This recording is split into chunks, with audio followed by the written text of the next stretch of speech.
I will talk about how can you verify you are teacher on your Sonic app. We'll go to figure out the solution or know how you can do that on your app. So all you have to do, you just go above this sign, click on it here.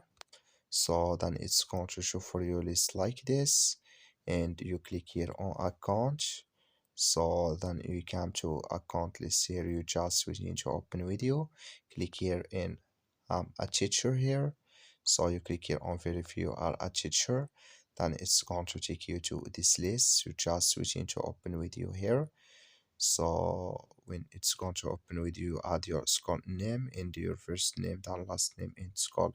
This is email address, and click here on verify my teacher status. Then it's going to verify with you on your Sonic app.